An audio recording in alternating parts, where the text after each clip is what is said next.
Menarik buat gue pernah nonton pidato calon presiden 02.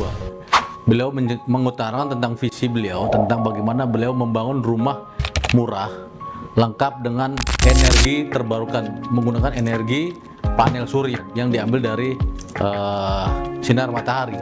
Dan output atau buangan dari limbah rumah tersebut menggunakan biotek dengan sistem mikrobiologi, dengan menggunakan teknologi mikrobubble.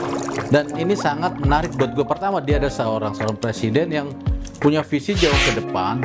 Hal yang sangat detail mengenai perumahan pun bisa dirinci, mulai dari sumber energi sampai output dari keluaran rumah tersebut. Nah, gue ngeh itu karena apa? Karena beliau menyinggung masalah sanitasi dan mikrobiologi. Ini kan selama ini adalah materi yang selalu gue bahas dalam tiap konten gue mengenai mikrobiologi gitu. Nah, artinya ke depan pemerintah itu sangat fokus kepada lingkungan gitu. Karena gue baca dalam beberapa literasi itu ternyata ada 9 karakteristik negara maju. Bagaimana karakter dari negara-negara maju? Yang pertama adalah pendapatan, tentu pendapatan yang tinggi, pertumbuhan penduduk yang rendah, tingkat kemiskinan rendah, kesempatan kerja yang beraneka ragam, harapan hidup di atas 60 tahun, pendidikan yang tinggi, kemudian pemanfaatan lahan untuk sawah, kebun, tambak, perikanan, dan kehutanan, kemudian kesehatan dan pemanfaatan teknologi untuk kebutuhan sehari-hari, mulai untuk teknologi untuk perikanan, kehutanan, pengolahan lingkungan, pengolahan sampah, bahkan untuk pengolahan limbah kotoran manusia kita menggunakan teknologi.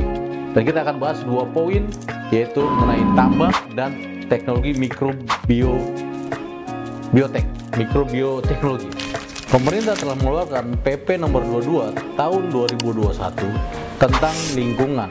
Tapi sebelumnya gue mau ngasih tahu, yaitu dalam Undang-Undang Dasar 1945 pasal 33 yang bunyinya, bumi dan air dan kekayaan alam dikuasai oleh negara dan digunakan untuk sebaik-baiknya untuk kemakmuran rakyat. Tapi apa yang terjadi kini? Tahun 2022, data sungai atau data air yang ada itu justru banyak yang tercemar.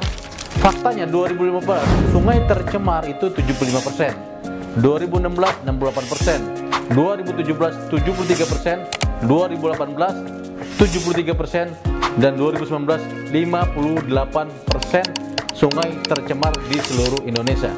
Dan pasal 22 ditargetkan nanti pada tahun 2045, di mana saat Indonesia ulang tahun Indonesia Emas, semua sungai yang ada di Indonesia bebas tercemar. Dan kualitas air sungai yang ada nanti adalah sungai kualitas grade 2. Sungai kualitas grade 2 ini adalah sungai untuk bahan baku air minum, perikanan, rekreasi, dan perikanan air tawar. Dan lu nanti bisa lihat sungai-sungai itu kayak di Jepang sekarang, di mana di depan rumah lu itu airnya bening dan ada ikan yang banyak yang berenang-berenang di depan rumah gitu kan, enak ngeliatnya kan. Tapi itu tentunya bukan hal sangat mudah. Gue pengen ngebahas ini bagaimana nanti ke depannya sungai-sungai itu akan menjadi jernih kembali. Nah, gimana caranya? Ya, coba lu bayangin. Sungai itu tercemar. Jadi nanti apabila lu tinggal di sebuah tempat dan di tempat itu ada sungai yang sudah terindikasi tercemar oleh pemerintah. Jadi nanti pemerintah naruh titik-titik atau tanda-tanda semacam alat ukur ya. Nanti alat ukur BOD COD, di mana kalau BOD-nya itu sudah di atas 100 ppm itu udah dikatakan sudah setengah tercemar. Dan kalau sudah mencapai 200 ppm itu sudah dikatakan sebagai aliran sungai tercemar. Dan kalau sudah diputuskan seperti itu, maka kita yang hidup di sepanjang aliran sungai itu tidak boleh buang air di dalam sungai tersebut. Lantas limbah kita mau dikemanakan? Limbah dari rumah, limbah dari hotel, limbah dari apartemen, limbah dari gedung-gedung, dari pabrik dikemanakan? Harus diolah. Gue ambil contoh ya, misalnya di sepanjang aliran sungai tertentu, di situ ada hotel ya, katakanlah hotel, dimana hotel itu ada sekitar 100 kamar ya.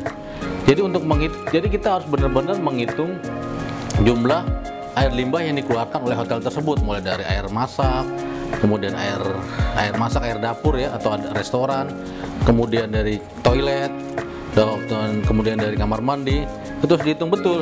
Nah, cara yang paling mudah adalah menghitungnya adalah dengan dia jika menggunakan air pump, kan air pump itu ada meterannya ya. Misalnya pemakaiannya itu sehari itu 100 kubik misalnya. Berarti dia harus punya sistem pengolahan limbahnya itu paling tidak itu 90% dari 100 kubik, yaitu 90 kubik per hari kemampuannya itu, atau 100 kubik per hari maksimal. Nah itu harus, dan kualitas dari pengolahan limbahnya itu harus sesuai dengan baku mutu yang diharapkan. Nanti kedepannya baku mutu sungai grade 2, yaitu COD-nya 25 ppm dan BOD-nya 3 ppm. Tentu penggunaannya ini, sistemnya ini harus bener-bener bikinnya, jangan asal gitu loh. Bikin IPAL itu jangan ngasal, karena targetnya itu akan sangat tinggi gitu. Gua akan kasih sedikit kisi-kisinya tentang bagaimana pengolahan limbah yang menggunakan sistem biologi. Segmen selanjutnya.